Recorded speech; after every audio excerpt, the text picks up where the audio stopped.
할렐루야. 우리 주님을 사랑하시면 아멘 하시겠습니다. 주님을 뜨겁게 사랑하십니까? 오늘도 예수님 안에서 기적은 일어납니다. 치료의 역사가 나타납니다. 성령께서 우리와 함께 하십니다. 하나님께 나아가는 자는 반드시 그가 살아계신 것과 하나님께서 우리와 함께 하시는 것과 믿으십니까? 불만이십니까? 하나님은 살아계십니다. 근데 얼굴이 힘드십니까? 하나님은 살아계십니다. 지금도 우리와 함께 하십니다. 용기를 내십시오. 힘을 내십시오. 여러분의 얼굴, 우리의 얼굴을 보면 하나님이 살아계신지 안 계신지 얼굴 보고 한다니까요. 누가 우리 얼굴을 보고 하나님이 살아계시면 이렇게 얼굴이 힘이 드냐고 물으면 어떻게 하겠습니까? 우리 얼굴에 하나님 주신 기쁨으로 말미암아 하나님이 살아계시구나 믿으십니까? 오늘 예배 가운데도 강력한 성령의 임재와 능력으로 하나님 회복하고 치유한 역사가 있기를 주님의 이름으로 축원합니다. 미국의 어떤 핸더슨이라는 목사님이 쓴 책에 보니까 이런 글귀가 있더라고요. 먹고 사는 것에 바빠서 진짜 사는 법을 잃어버린 크리스찬. 세상 사람이야 그렇게 살겠지만 먹고 사는 것에 바빠서 진짜 크리스찬이 어떻게 살아야 되는지 진짜 사는 법을 잊어버리지 않았느냐라는 질문이었습니다. 진짜 산다는 게 뭘까요? 먹고 살려고 애를 쓰다가 보니까 진정한 자유를 놓친 것은 아닌가라고 묻는 거죠. 어떠십니까? 여러분 예수님 안에서 자유하십니까? 혹시 아주 어렸을 때 우리 지부 유년부에서 불렀던 찬송 가운데 이런 찬양이 있죠. 나 자유 얻었네, 너 자유 얻었네, 우리 모두 자유 얻었네. 나 자유 얻었네, 너 자유 얻었네. 제가 왜 이렇게 할까요? 이따가 한다는 얘기죠 지금. 예. 우리 모두 자유 얻었네. 이 클라이막스 뭐냐면 여기 있어요. 주 말씀 하시길 이게 쇠사슬 어떻게 끊겼네. 이 쇠사슬은 죄의 사슬이 끊기고 슬픔과 절망의 사슬이 끊기고 질병과 저주의 사슬이 끊기고 마귀의 사슬이 끊기고 우리 모두 자유 얻었네 하는 거죠. 오늘 이 찬양을 함께 부르고 이건 뭐 가장 쉬운 율동이지만 율동도 좀 하고 그리고 예수님 말씀하시니까지 하고 하면서 찬양 가운데 자유, 찬양 가운데 치유, 찬양 가운데 하나님 역사가 있기를 축복합니다. 할렐루 하면 야 일어나셔야 돼요. 할렐루 일어나셔야죠. 우리 딴딴딴 나가야죠. 예. 나 자유 얻었네부터 할게요. 나 자유 얻었네, 나 자유 얻었네, 너 자유 얻었네, 우리 자유 얻었네, 나 자유 얻었네, 너 자유 얻었네, 우리 자유 얻었네. 주 말씀하시길 쇠사슬이 끊겼네, 우리 자유 얻었네. 할렐루야. 나 자유 얻었네, 너 자유 얻었네, 우리 자유 얻었네. 나 기뻐하겠네, 나 기뻐하겠네, 너 기뻐하겠네, 우리 기뻐하겠네.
예수님 나에게도 말씀하소서.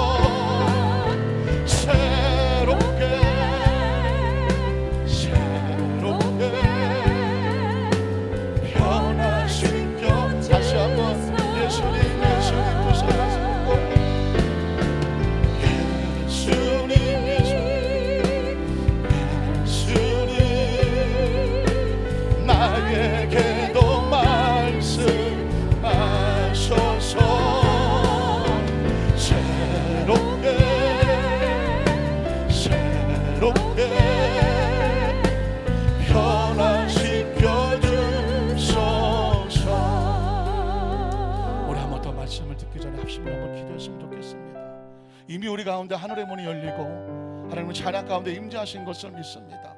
오늘 주께서 우리에게 말씀하십니다. 내가 내게 무엇해 주기를 원하느냐? 주여, 우리가 보기를 원합니다. 듣기를 원합니다. 이 모든 죄악에서 자유하기를 원합니다. 이 모든 저주에서 자유하기를 원합니다. 이 모든 질병으로부터 자유하기를 원합니다. 내 삶에 묶고 있는 모든 저주에서부터 자유하기를 원합니다. 오늘도 말씀하여서 새롭게 하여 주시옵시고, 영혼이 치료되고 마음이 치료되고 육체가 치료되고 삶이 치료되는 역사가 이 시간에 임하게 하여 주시옵소서. 간절히 사모하며 오늘 믿으며 역사가 나타나도록 우리 주여 삼창하고 간절히 한번 통성으로 기도합니다. 주여, 주여, 주여. 하나님 아버지 감사합니다. 이 시간도 구합니다. 하나님, 이 시간도 구합니다. 이 시간도 하나님의 강력한 성령의 임재와 능력이 임하기를 원합니다. 오늘 주님께서 물으십니다. 내가 내게 무엇해 주기를 원하느냐? 내가 내게 무엇해 주기를 원하느냐?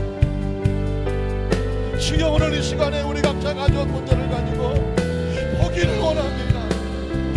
듣기를 원합니다. 이 지긋지긋한 질병이 떨어져 나가기를 원합니다. 하나님과 저주가 떨어져 나가기를 원합니다. 강력한 성령의 임재와 능력이 임하기를 원합니다. 주여, 이 후에 우리 교회에 성령의 불이 임하기를 원합니다. 능력의 불이 역사가 나타나기를 원합니다. 우리를 묶고 있는 모든 절망과 좌절과 아픔과 슬픔이 다 떨어져 나가기를 원합니다. 오직 성령님, 오직 성령님, 예수님 이 시간에도 말씀해 주셔서 또 새롭게 변화되도록 주님 임재하시옵소서. 예수님 말씀하시옵소서. 주님 임재하시옵소서.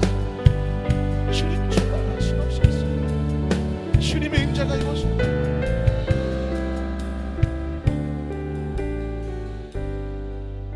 좋으신 하나님, 하나님께서 오늘 이 시간도 우리 찬양 가운데 임재하셨고 이곳에 드려지는 찬양을 기쁨으로 받으시고 우리의 산고의 귀를 기울여 주시고, 하나님이 없이는 안 되는 사람들이 이 밤에 나와서 하나님을 바라보고 하늘을 바라봅니다.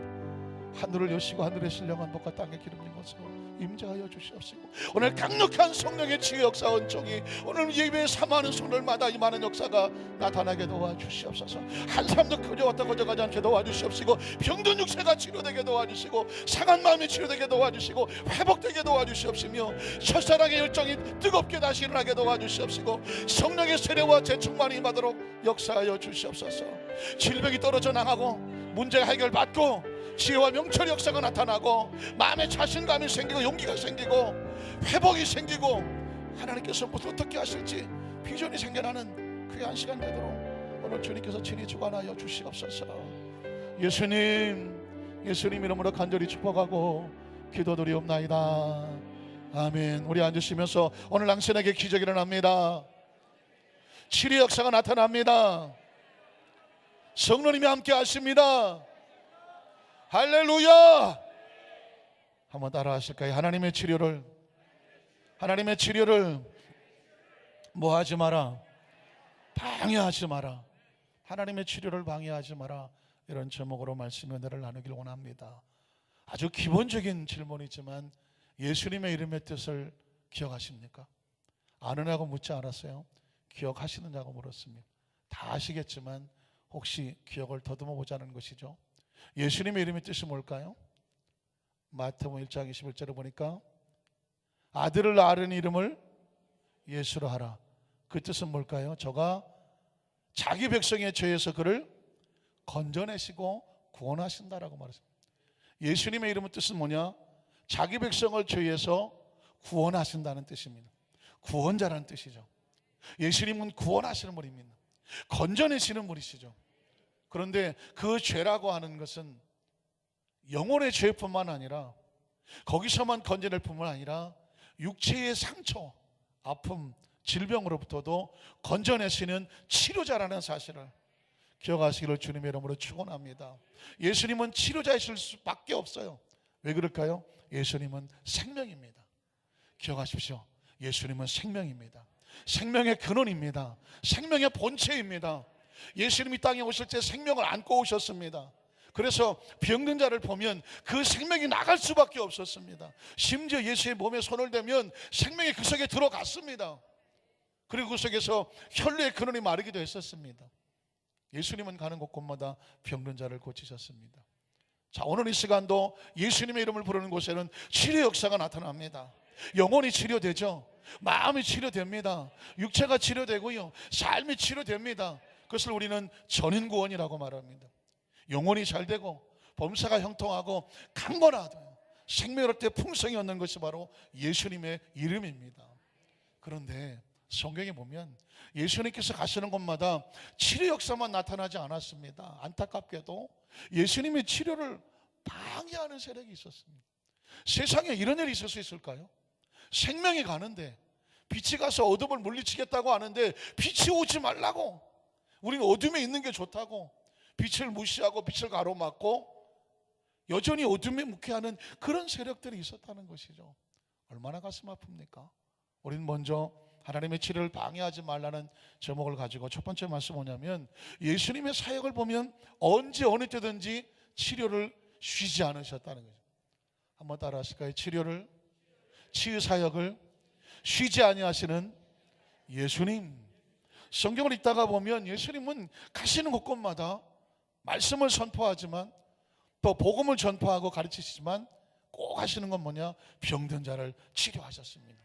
마태복음 4장 23절로 25절을 보면 예수께서 온 갈릴리에 두루 다니시죠. 그들의 회당에 가면 구약 성경의 말씀에 메시아가 누구인지를 꼭 가르쳐 주시죠. 그 다음에 어떻게 할까요? 그 다음 절 보면 천국의 복음을 전파하십니다. 회개하라, 천국이 가까이 왔다. 이 세상에 육신을 가지고 사는 삶뿐만 아니라 영원히 사는 영생의 나라가 있다. 시간과 공간을 초월한 우리가 살 영원한 나라가 있다. 그 나라를 기억해라. 동물은 그런 능력이 없지만 인간은 보이지 않는 것에 대해서 상고하고 묵상하고 그것을 헤아릴 수 있는 영적인 예견력을 주었습니다.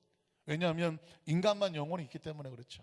그래서 보이지 않지만 하나님의 나라에 대한 간절한 사모함이 있습니다.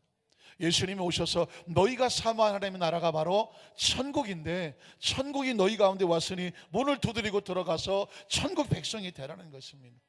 그리고 나서 예수님 하시는 사역을 보면 백성 중에 무슨 병, 이런 병 들어보셨습니까? 모든 병. 어떤 병이든지 구애하지 않았습니다. 차별하지 않았습니다. 제한하지 않았습니다. 모든 병과 모든 약한 것을 어떻게 하셨더라? 고치셨습니다. 여기에 포인트를 준다면 모든입니다. 모든 병과 모든 약한 것을 다 고치셨다고 말하고 있습니다. 그러니까 예수님이 움직이면, 그 병을 만나면 그 병은 모든 병 중에 하나이니까 예수님은 그 병을 고치실까요? 안 고치실까요? 고치실 수밖에 없죠. 자, 성경을 보면 그 다음 절도 계속 볼까요? 그의 소문이 온 수리아에 퍼집니다. 예수님은 병을 고치시는 분이다. 예수님은 생명이시다. 그랬더니 소문을 듣고 온 수리아 시리아에 퍼진지라 사람들이 모든, 역시 모든이죠, 앓는 자, 곧 각종 병에 걸려서 고통당하는 자, 귀신 들린 자, 영적으로 간질하는 자, 약이 없는 자, 중풍병자, 마비된 자를 데려오니 그들을 다 어떻게 하시더라? 고치시더라. 기억하십시오. 예수님은 이걸 하려고 오신 거예요. 말씀을 가르치시고 천국 복음을 전파하시고 병을 고치시러 오신 거예요. 뒤집어 말하면 병에 고통당하는 것을 하나님께서 눈뜨고 보지 못하시는 거죠. 예수님이 오셔서 생명 갖고 오셔서 영혼을 구원해야 되니까 복음을 가르쳐 주시고, 이 세상에 하나님 백성답게 살아야 되니까 말씀을 가르쳐 주시고, 생명이 이 안에 들었으니까 육체를 건강하게 만들어야 되니까 병을 고쳐주시는 것입니다. 예수님은 이 사역을 한 번만 하지 않았습니다. 마태복음 8장을 보면 뭐 내용이 많아서 제가 성경 구절을 다 할 수 없지만, 마태복음 8장 하면 세 가지 병이 나오죠. 중풍병, 문둥병, 또 뭐가 나오죠? 열병. 베드로의 장모가 무슨 장티푸스 같은 전염병으로 예상을 합니다. 사람들이 가까이 가지 않았고 격리된 것으로 뭐 자료에 나오는 있는데, 어쨌든 어떤 병이든 만만하지 않죠. 중풍병, 문둥병, 장티푸스 같은 열병, 인간이 고칠 수 없는 것입니다. 그런데 예수님이 가셔서 그를 고치십니다. 아시는 것처럼 예수님께서는 계속 이 사역을 하시는데, 마태복음 8장 16절로 17절을 보면 그렇게 하시는 이유가 있죠. 저물매 사람들이 또 귀신 들린 데도 데려와요. 귀신이 들어오면 무조건 병들게 합니다. 그래서 많은 병들 가운데에 귀신이 들어와서 병들게 하는 것도 있어요. 그렇다고 무조건 병들었다고 다 귀신 들렸다고 하는 것은 아니죠. 제가 늘 말씀드렸지만 병이 드는 원인은 몇 가지가 있다고 말했죠. 죄를 지으면 병이 다가옵니다. 관리를 잘못하면 몸이 무너지고 병이 다가옵니다. 생활 습관이 잘못되면 역시 몸이 병들게 되어 있습니다. 유전적으로 잘못되는 DNA 문제로 다가오는 질병이 다가올 수도 있습니다. 사고로 몸에 문제가 생길 수도 있습니다. 그러나 귀신이 들어오면 역시 병이 되게 합니다. 왜? 생명을 무너뜨리려고 하거든요. 그리고 하나님이 주시는 질병도 있습니다. 이유가 뭘까요?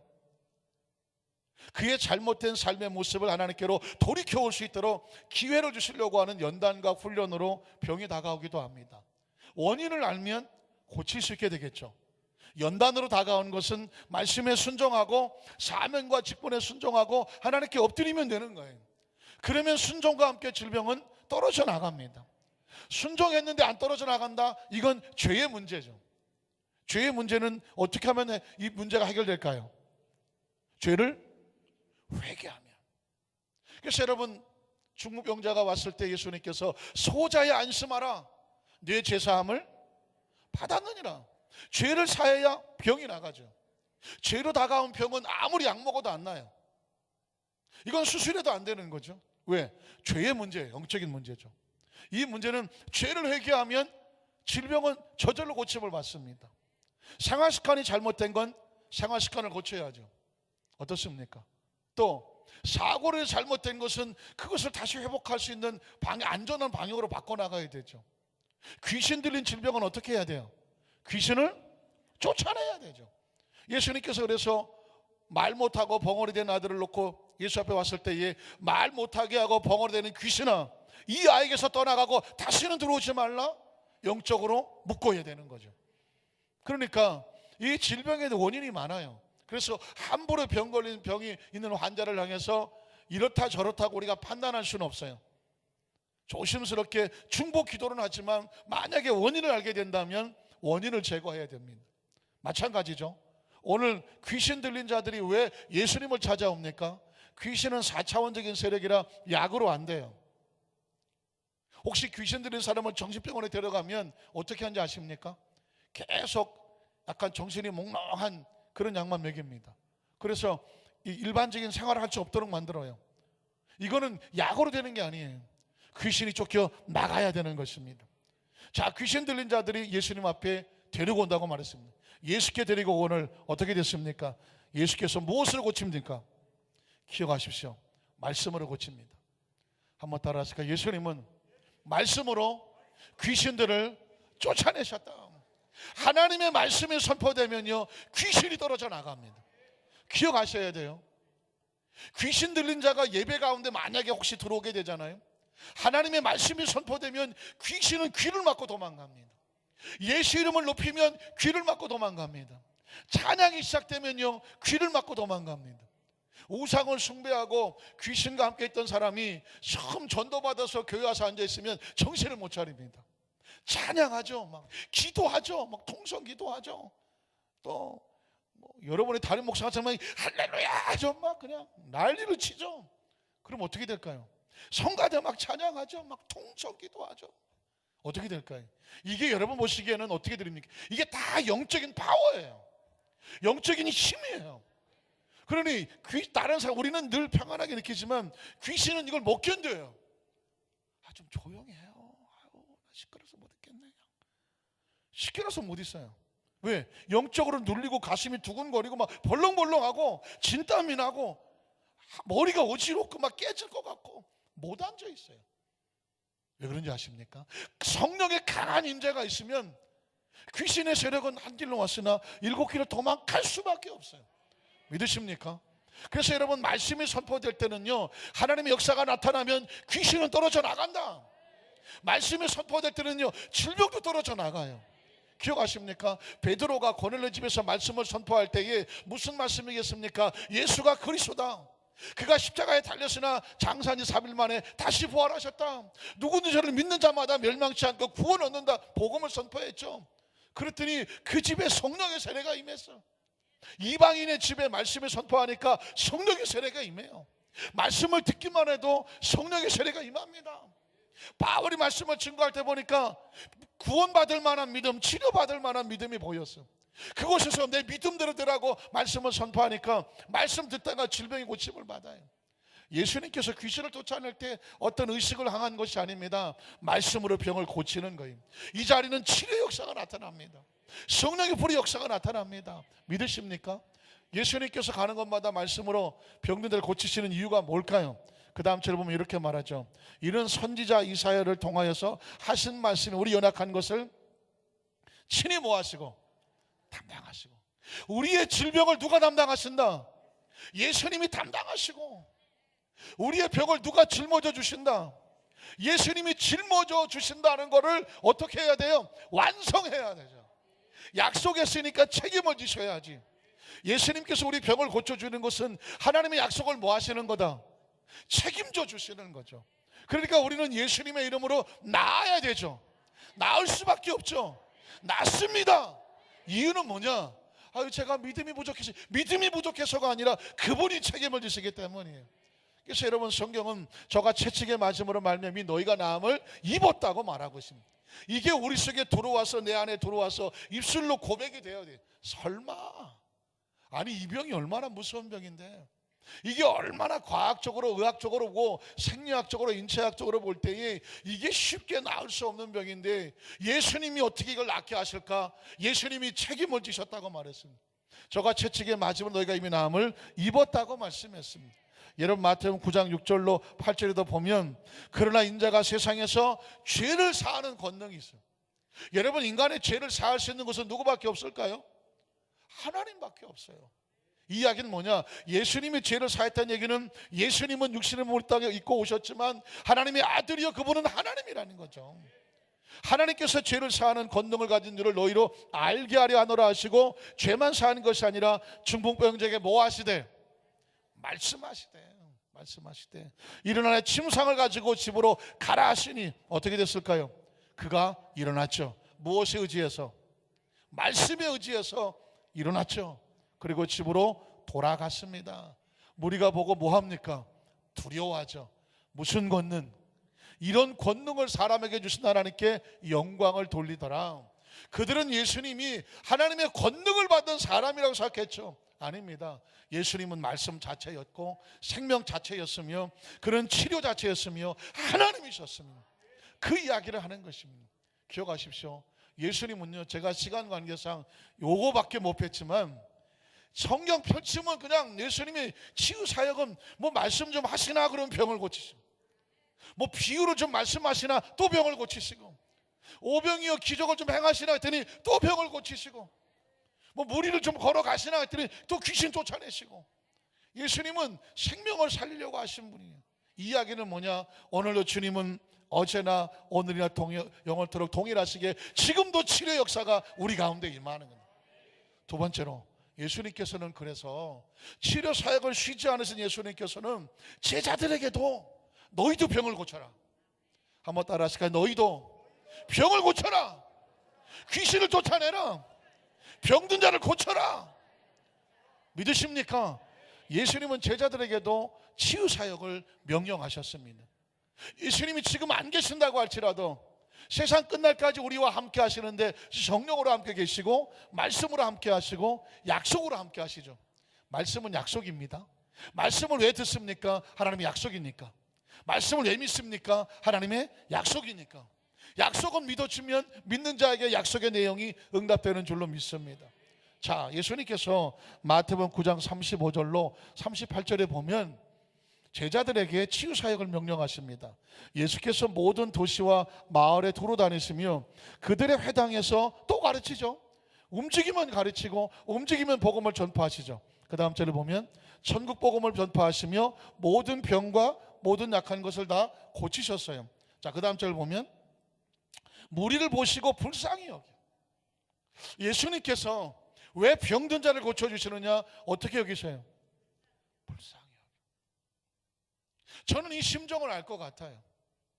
아주 조심스럽지만 하나님이 저와 여러분을 보면 정말 불쌍할 것 같아요. 저도 저 자신을 포함해서 여러분이 참 불쌍해요. 시방 뭔 소리요? 그러실지 모르겠죠. 왜 불쌍하냐면 생각해 보세요. 지금 우리가 사는 세상은 이미 심판받았지만 마귀의 주권 아래 있으며 죄의 주권 아래 있잖아요. 아담과 범죄로 말미암아 원죄를 가지고 이 땅에 태어났죠. 태어나면서 죄인이죠. 그런데 이 죄악된 세상에서 우리가 예수를 믿고 하나님의 자녀가 됐죠. 이제 하나님의 자녀라 의인이 됐어요. 그런데 이 의를 지키기 위해서 이 죄악된 세상에서 천국 가는 그날까지 우리는 매일 싸워야 돼요. 죄와 싸워야 되고 함정과 싸워야 되고 유혹과 싸워야 되고 마귀와 싸워야 되고 내 육신의 정욕과 안목의 정욕과 이성의 자랑과 싸워야 되고 마귀만 싸우는 것이 내 안에 있는 나를 또 이 육신을 쳐서 죽여야 돼. 아이고 정말. 그리고 거룩한 것을 선택해야 되며 정말 억울하고 속상하고 힘들어도 예수님 앞에서 오른밤 맞으면 왼밤 둘러대고 져줘야 되고 이해해야 되고 용서해야 되고 그리스도의 십자가 짊어져야 되고. 이게 쉬워요? 어려워요? 쉽다. 우리는 쉽다고 손들면 난 주님이라 그러려고 그랬어요. 주님이라 그랬어요. 이건 예수님은 하시는데 우리는 예수님 발뒤꿈치도 못 쫓아가니까. 사실은 이 땅에 살아가는 크리스찬은요, 하나님이 보시면 우리는 불쌍한 거예요. 이 시커먼 세상에서 죄를 이길 만한 능력이 요만큼도 없어. 저와 여러분은 솔직히, 여러분은 모르겠지만 저는 없어요. 우리 힘으로 어떻게 죄를 이겨? 못 이겨요. 죄를 이기려면 뭘 주셔야 돼? 성령의 힘밖에 없어. 하나님 오늘도 하나님 성령이 오셔서 이겨나가시는 애를 주셔야 될 거 아니에요. 얼마나 쉽게 마음 상하고 쉽게 마음 무너지고 쉽게 절망하고 쉽게 마음 상하냐고, 쉽게 또 유혹에 빠지고 딸랑 넘어가냐고요. 마귀가 살살살 건드리면 혹시나 하고 또 얼마나 쫓아가냐고요. 이게 연약한 우리 인간은 육신을 가진 죄 인간이란 말이에요. 그런데 이 모습을 가지고 하나님의 자녀답게 살아가려고 생각을 하니 어떻습니까? 하나님 보시기에는 얼마나 우리를 불쌍히 계실까. 제가 이렇게 얘기한 이유가 있어요. 제가 어렸을 때가 아니라 저희 아이가 어렸을 때 우리 집사람하고 제가 한번 다툰 적이 있어요. 갓난아이 지원이 아이를 어렸을 때 보니까 너무 불쌍한 거예요. 너무 불쌍하다. 그래서 우리 집사람한테 속 얘기를 했잖아요. 나는 이 지원이를 보니까 불쌍하다. 우리 집사람이 막 저한테 그랬죠. 뭐가 불쌍하냐고. 얘가 막 아버지가 없냐고 엄마가 없냐고 막. 사실 듣기 싫은 소리죠. 애가 불쌍하다고 하니까 맞는 얘기죠. 근데 저는 이 아이를 딱 보는 순간 너무 불쌍해. 왜 불쌍했을까요? 혹시 남자들은 공감하실까? 여성 동지들은 뭐가 불쌍해요 또 그럴까봐 막 할 말을 못하겠지만 남성들은 혹시 공감하실까요? 이 아이가, 이 핏덩어리 같은 아이가 태어나서 자라면서 내가 이제껏 살면서 겪었던, 이 아버지가 살면서 겪었던 그거를 이 아이가 다 겪어야 된다고 생각을 하니까 여러분 어떠세요? 다 겪어 임마 그래야 됩니까? 나는 뭣도 모르고 태어나서 지금까지 살아오면서 내가 살아온 삶의 그 한마는 이거 진짜 말도 못해. 내가 진짜 이걸 내 자식이 내 새끼가 이걸 겪으라 그러면 그건 못 볼 것 같더라고요. 난 진짜 뭣도 모르고 여기까지 왔어. 뭣도 모르고 내가 알면 알았다고 그러는데 뭣도 모르고 왔다니까. 아마 세상의 아버지들 다 그러지 않을까요? 다 남자라고 눈물 한번 흘리지도 못하고 약한 모습도 못 보이고 참아내고 견뎌내고 뒤에 가서 혼자 울망정 정말 꿋꿋이 버티려고 몸부림치면서 그 모든 걸 이겨내고 여기까지 와 있을 거라고. 그런데 나는 어떻게 견디든, 그러나 내 새끼가 그걸 그대로 겪을 거라고 생각하니까 그건 아닌 거, 못할 것 같더라고. 그래서 내가 아이를 보면서 불쌍하게 생각했죠. 근데 여러분, 시편 103편에 보니까 깜짝 놀랐어요. 하나님의 말씀에 아비가 자식을 불쌍히 여김처럼 하나님이 자기를 경외하는 자를 어떻게 여긴다고요? 불쌍히 여긴다. 거봐, 내 말이 맞지? 아버지는 자식이 불쌍해. 물어볼게요. 어머니는 딸이 불쌍한가요? 안 불쌍합니까? 불쌍합니까? 엄마도 딸이 불쌍하구나. 난 엄마를 안 해봐 잘 모르겠습니다. 근데 분명한 것은 아버지는 자식이 불쌍해. 늘 자식이 아무리 커도 자식이야. 그러니까 자식이 아픈 걸 보면 힘들어. 제가 왜 이야기를 강조하느냐? 하나님의 눈에 우리가 보기 어떠냐고요. 어떠냐고. 어떻게 해보려고 했을 거 아니에요. 근데 하나님께서는 은혜로우시고 인자가 많으시고 긍휼이 많으시고 오래 참으시고 우리를 불쌍히 여기시는데 어떻게 됐지? 일어나다가 주저앉고 일어나다가 나자빠지고 그냥 뭐 좀 컸나부터 나뒤집어지고 그러면 하나님 마음이 얼마나 아프겠어. 아이고, 너 또 힘들었구나. 너 아프구나. 불쌍하네. 여러분, 사실상은요, 하나님이 세상을 이처럼 사랑하사는요, 낭만적인 남녀간의 러브 스틱한 게 아니에요. 불쌍한 거예요. 죄에 빠진 자기 백성을 건져내기 위해서 가장 소중한 걸 빼주는 게 예수님이에요. 그를 믿는 자마다 멸망치 않고 영생을 얻게 하려 하시니 회복을 주는 거잖아요. 그래서 여러분, 우리가 치료를, 그 은혜를 얻을 수 있는 건 뭐냐? 하나님께서 우리를 어떻게 여기셔요? 병든 자를 어떻게? 우리가 병에 걸리지 않고 사는 게 창조의 원리란 말이에요. 생명은 영생하도록 지었거든요. 근데 이 생명체가 아파하면 하나님 마음이 아픈 거예요. 예수님께서 그들을 볼 때 불쌍히 여겼어요. 그래서 어떻게 했느냐? 아주 불쌍하다 그냥 가자가 아니었어요. 이는 그들이 목자 없는 양과 같이 고생하며 기진했기 때문이다라고 말했습니다. 그래서 그 다음 절에 보면 뭐라고 말하냐면, 이에 제자들에게 이르시되 추수할 것은 많되 일꾼이 적으니 어떻게 해야 돼요? 주인에게, 추수하는 주인에게 청하여서 추수할 일꾼들을 보내셔서 구원받는 이 복음을 전하는 자를, 일꾼들을 보내달라고 하는 것도 말씀이겠지만, 병든 자를 고쳐낼 수 있는, 영혼을 건져내고 육체의 병든 자를 고쳐낼 수 있는 일꾼들을 보내달라고 해요. 치유 사역자가 필요해요. 치유 사역자가 필요하다. 왜 그런지 아십니까? 마태복음 10장에 보면 아주 대놓고 예수님께서 이렇게 말씀합니다. 마태복음 10장 1절에 보니까 예수께서 그 12제자를 부르셨어요. 제자를 부르신 목적이 뭘까요? 12제자를 제일 먼저 한 게 뭐냐면, 뭘 쫓아내라? 더러운 귀신을 너희가 쫓아내. 예수님이 이때까지 쫓아내셨는데 이젠 12제자에게 이젠 너희도 쫓아내. 그리고 그 다음에 뭐라고 말할까요? 모든 병과 모든 약한 것을 뭐해? 너희도 고쳐. 고치는 권능을 주셨어요. 예수님을 구주로 믿으시면 아멘 하시기를 바랍니다. 예수님을 구주로 믿으면 여러분 모두 다 예수님의 제자들이에요. 예수님의 사도는 아니에요. 12제자를 사도라고 말할 수 있겠죠. 그러나 제자란 뭐냐? 가르침을 받고 따라가면 제자 아닌가요? 우리가 스스로 사도라고 말하진 않아.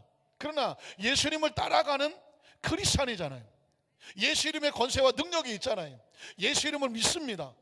그러면 이 말씀이 우리 속에 들어와서 너희가 내 이름으로 귀신을 쫓아내며 병든 자 손전증 나으리라고 말했다면 왜냐하면 권능을 주셨다는 거죠. 모든 병과 약한 것을 고치는 권능을 주셨더니 더러운 귀신도 뭐해라? 쫓아내라. 마태복음 10장 7절로 8절에 보면 가면서 전파하여 말하되 천국에 가까이 왔다 하고, 그 다음에 뭐랄까요? 병든 자 어떻게 하라고? 고쳐. 한번 따라 하실까요? 병든 자를 고쳐라. 고쳐라. 죽은 자를 살려라. 나병한 자를 깨끗하게 해라. 이게 예수님께서 우리에게 주는 도전이에요. 명령이에요. 근데 죽은 자는 못 살려봤어요. 근데 죽은 자를 살리라고 하시네. 이거는 사실은 도전이에요. 그리고 기독교 역사 속에서 죽은 자를 살리는 역사도 있었습니다. 베드로도 죽은 자를 살렸습니다. 바울도 죽은 자를 살렸습니다. 이건 뭘까요? 하나님의 필요에 따라서 어떤 특별한 상황에 필요할 경우에 죽은 자도 살린다는 얘기는 뭐냐? 그러면 어떤 병도 고치지 못할 병은 없다. 믿으십니까? 죽음도 살릴 수 있다고 하면 어떤 병이도 고칠 수 있는데, 문제는 뭐냐? 예수님께서 제자들에게 이 사역을 하게 하셨다는 것입니다. 사실은요, 제가 2003년도에 오랄 로버트 유니버시티 대학에서 목회학 박사를 받을 때 논문을 무엇을 쓸까 고민을 한 적이 있었어요. 오랄 로버트 대학은 우리 펜티코스탈하죠, 오순절적인 대학, 신학대학 중에서는 전 세계에서 가장 크고 가장 오순절적이에요. 오랄 로버트 목사님이 주장하는 게 뭐냐면 디바인 힐링이라고 하는 하나님의 치유, 그 다음에 성령론이에요. 그러니까 우리 순복음 신학에서 가장 강하게 주장하는 게 치유하고 성령이잖아요. 그러니까 제가 많은 대학이 있었지만 그 대학을 멀리인데도 간 이유가 뭐냐? 성령론하고 치유 때문에 간 거거든요. 근데 성령론은 뭐 워낙 우리가 한국에서도 많이 공부를 했지만 치유 신학에 대해서 논문을 쓰고 싶었습니다. 그 논문의 제목이 뭐냐면 예수 그리스도의 치유 사역을 교육시키는 것입니다. 여러분 들어보셨습니까?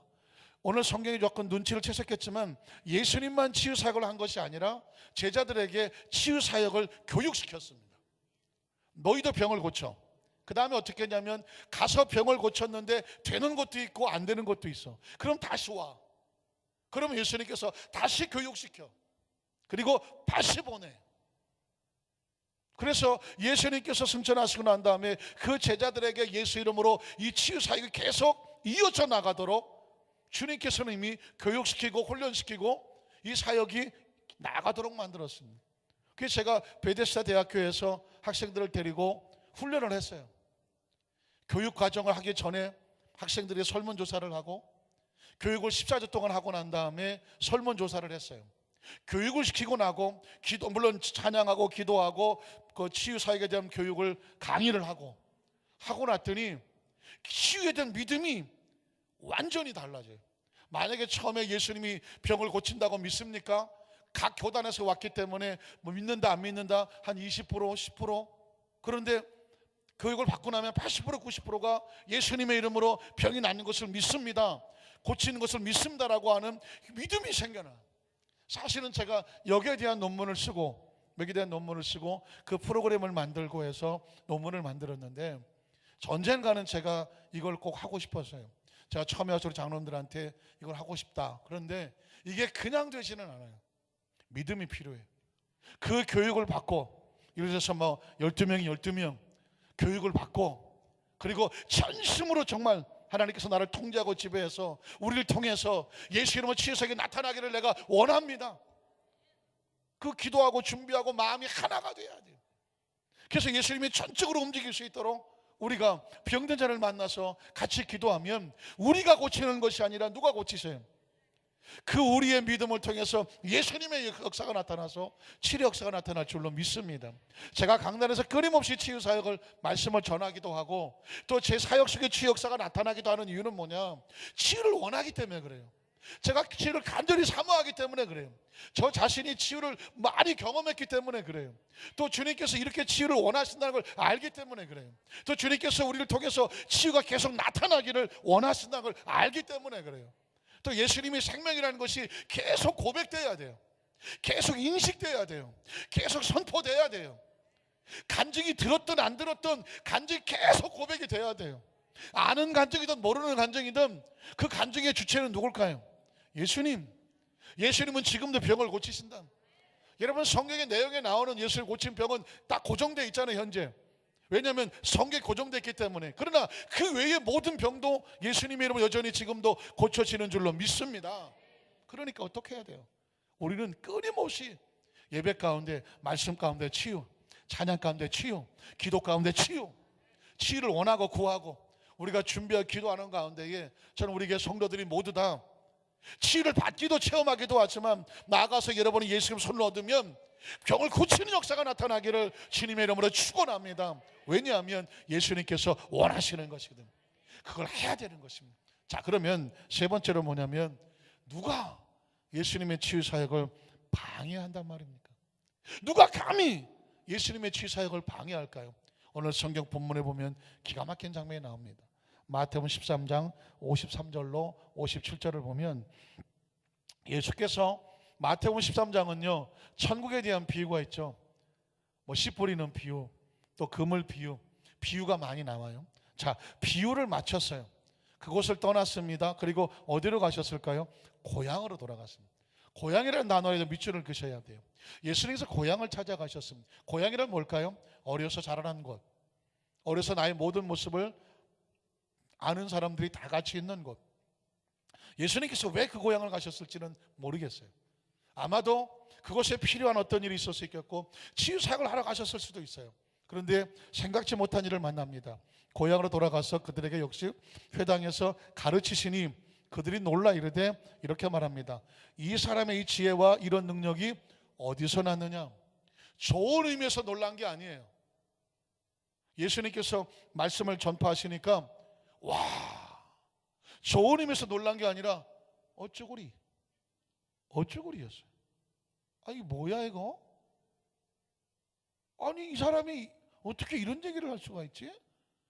도무지 예상치 못한데 지금 기대도 안 했는데 이 사람에게서 듣도 보도 못한 얘기가 나온다 이야기입니다. 그러면서 이렇게 질문한 내용이 뭐냐면 그 다음 절을 보면 꼭 기억하셔야 돼요. 이는 누구의 아들이에요?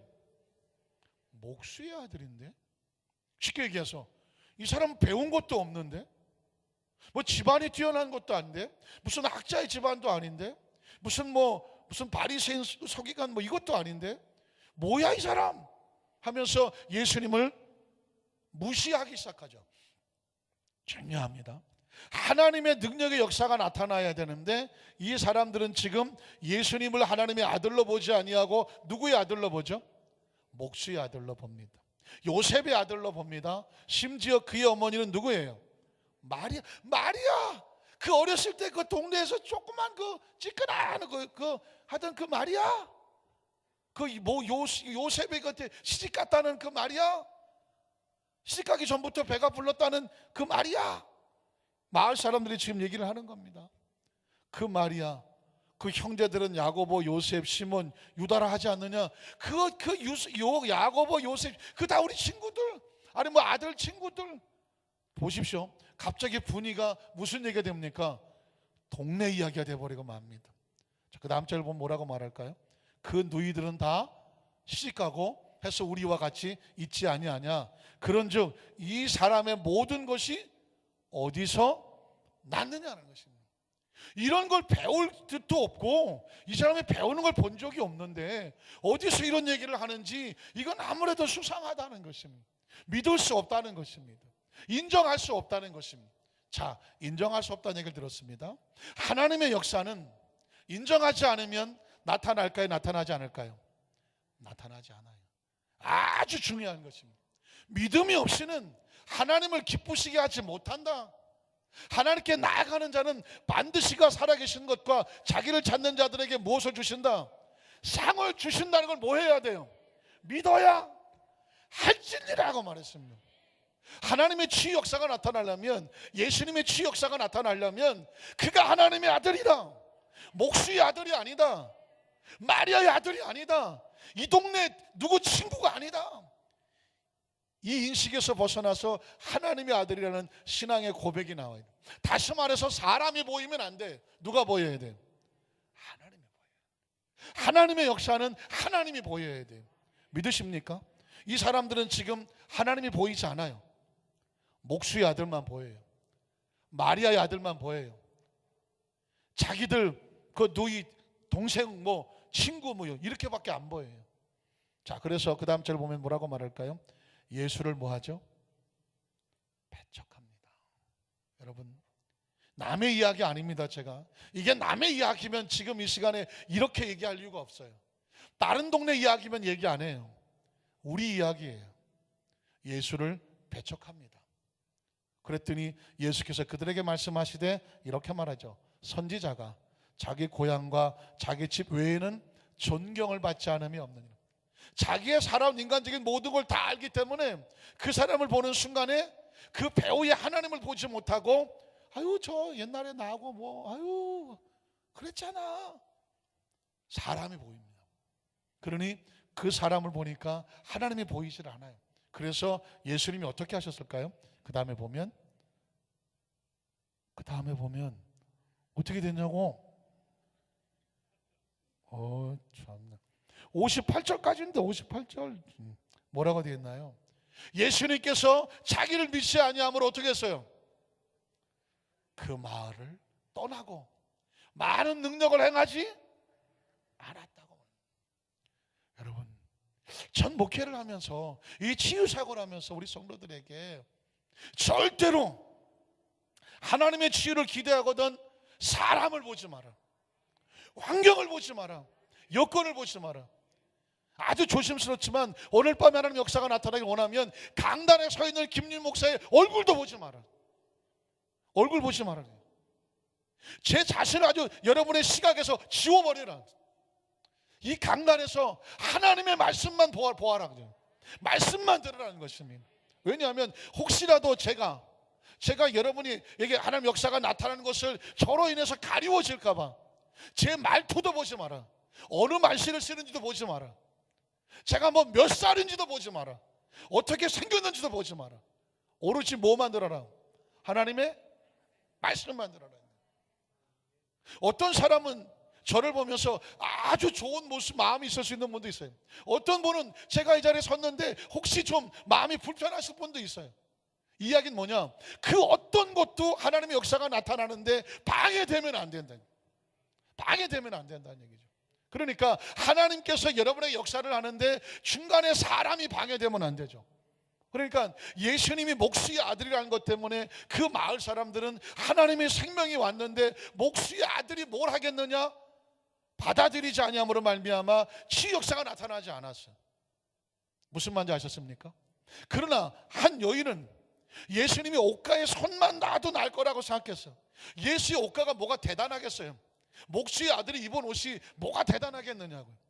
그런데 이 여인은 예수님 목수의 아들이 아니라 그 생명의 물줄기로 바라봤어요. 그 옷가에 손을 댔더니 생명이 나왔어요. 어떤 사람은 예수의 목수의 아들의 옷을 보고 생명으로 생각했고, 어떤 사람은 예수님의 얼굴을 보고 목수의 아들이라고 생각을 했어요. 그러니까 생명으로 바라본 사람에게는 생명의 역사가 나타나고, 목수의 아들로 바라보니까 목수의 아들에게는 역사가 안 나타났어요. 무슨 말씀하셨습니까? 예수를 배척했다는 얘기는 예수를 모른다고 부인했다는 얘기가 아닙니다. 오늘 이 시간에 저와 여러분이 이제 말씀을 끝내놓고 합심으로 기도하고 제가 오늘도 안수를 하겠습니다. 안수를 할 때에 여러분이 목사님이 안수한다고 생각하면 역사가 없어요. 목사님이 손 얹었다고 생각하면 별로 능력도 없어. 누가 손 얹으셔야 돼요? 예수님 손 얹어요. 여러분의 머리 위에 생명의 능력이 쏟아진다고 생각을 하셔야 돼요. 오늘 이 자리를 안산구, 상록구, 삼리로 145번지 이 건물 안에 들어왔다고 생각하면 별 의미 없어. 누구 앞에 와 있어요? 하나님의 임재 앞에 와 있어요. 임재 앞. 그래서 여러분 이 정해진 시간 안에 더 절박하게 절실하게 일어서서 찬양하자고 그러고 몸부림치고 찬양하는 이유가 뭐냐? 하나님이 안수하시옵소서, 하나님이 임재하시옵소서, 하나님이 말씀하시옵소서. 그래서 우리가 하나님을 안고 돌아가야 돼요. 목사님이 오늘 말씀의 은혜가, 목사님 말씀은 아무 은혜도 없어. 누구 말씀의 은혜가 있어요? 하나님의 말씀의 은혜가 있네. 오늘 이 시간부터 저와 여러분의 의식주 사고 속에 하나님과 여러분 사이에 가운데 가로막은 걸 지워버리란 말이에요. 지워버리세요. 누가 돌들이 일어나서 말씀을 전하더라도 하나님의 말씀이면 그 말씀이 여러분을 살릴 거예요. 치유할 거예요. 믿으십니까? 그러니까 오늘 기억만 해서 예수님이 돌아다니면서 병든 자를 다 고치시더라. 제자들에게 고치라고 명령하시더라. 목수의 아들로 생각하니까 예수님께서 슬퍼하며 그냥 돌아가시더라. 그러나 예수님을 생명으로 여겼던 사람에게는 옷가에 손만 대도 낫더라. 그 사이에 김림 목사는 없어요. 제가 들어갈 이유가 하나도 없어요. 그 말씀하고 여러분하고 부딪히고 나는 빠지는 거예요. 믿으십니까? 그 과정 속에 하나님이 역사하시도록 예배가 형식이 있고 찬양 있고 예배가 있는 거예요. 오늘 이 시간에 여러분이 예배의 들러리가 되면 되지 않겠습니까? 여러분이 주인공이 되어야 되지 않겠습니까? 오늘 저와 여러분 하나님 앞에 나가는 데 있어서 그 어떤 감정, 기분, 자존심, 체면, 그 어떤 것들도 눈에 보이는 것, 귀에 들리는 것 다 지워버리고 오늘 하나님 면전 앞에 나와서 찬양할 때도 하나님, 기도할 때도 하나님, 말씀도 하나님 말씀하시고 하나님 안수도 하나님이 하셔서 이곳에 와서 하나님이 나를 임재하시고 만약 손 얹고 기도한다면 아니면 그냥 기도한다면 성령께서 여러분 머리에 안수해 주시고 질병을 치료해 주셔서 정말 하나님 나를 만지셨다. 하나님 내가 터치를 처음 했다. 그리고 이 성전을 나가면 이것이 뭐가 되냐면 베데스다 연못이 되는 것입니다. 여러분 말씀을 정리합니다. 최근에 한 주 사이에 세 분이 저한테 와서 간증을 하는데요. 세 분이 와서 간증을 하는데 한 사람은 안수받고 그냥 이 자리에서 나서 나가신 분, 시간이 없어서 길게는 못하겠어요. 그 자리에서 오늘 여기서 안수받고 여기서 나가신 분, 또 한 분은 여기서 안수받고 다음날 나서 나가신 분, 또 한 분은 여기 아까 권사님도 앉아 계시는데 이 철회비 올 때마다 몸이 치료받고 나가다가 지난주에는 완전히 낫고 나가신 분. 하나님께서는 사람마다 각자에게 오늘 이 자리에 나아야 될 사람은 이 자리에서 낫게 하시고 또 하나님께서 오늘은 체험만 주시고 내일 일어나 보니까 나은 사람도 있고 또 매수마다 예배를 드릴 때마다 믿음 키우려고 예배 드리면 낫고 또 예배 안 드리면 조금 힘들고 그러다가 하나님께서 그 믿음이 자라니까 다 고쳐주시고 그러니까 이게 뭘까요? 제가 느끼는 거죠. 아하, 하나님께서 다시 우리 여의도 순무 안산교회에 다시 치료용을 부어주시는구나, 회복하게 하시는구나. 왜 그런지 아십니까? 예수님의 치료의 능력을 인정하지 않으면, 우리가 인정하지 않으면, 주장하지 않으면, 그 어떤 이유를 갖다 대면서 그거를 계속 역사하게 하지 않으면 치유 역사가 한 길로 왔다 가버려요. 기억하셔야 돼요. 예수님이 어쩌다가 고향에 한번 왔는데 사람들이 목수의 아들이라고 배척하니까 다시는 고향에 안 가. 그 얘기는 뭘까요? 다시는 그곳에 생명 역사가 없다는 거예요. 지금 우리에게 때가 왔어요. 치유 역사를 부어주셔요. 아니 매일 베델 연못이 동하는 것처럼 동해. 오늘 이 성전에 나올 때에 그렇게 나오셔야 돼요. 오늘도 이 성전에 예수의 생명이 동한다. 기도 시간에 동하고 말씀 시간에 동하고 치료 시간에 동한다. 이 병을 언제까지 안고 갈 거냐? 털고 간다. 다 건강하신가? 이 병을 내가 언제까지 안고 갈 거야? 털어버려. 왜? 예수님께 나왔던 병 중에 모든 병과 모든 약한 거 어떻게 고치시고 다 같이 일어나시기 바랍니다. 다 같이 일어나십시오. 오늘 찬양할 시간도 없어요. 하나님께서 우리 성도들 마음을 뜨겁게 하셨어요.